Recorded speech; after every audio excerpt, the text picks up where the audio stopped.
Assalamu Walaikum. Hello friends, how are you? Welcome back to my another video.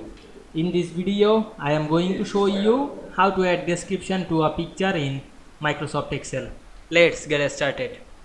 At first, go to the insert menu, select the picture option, choose this device. Now I am select a image from our file. Then click insert.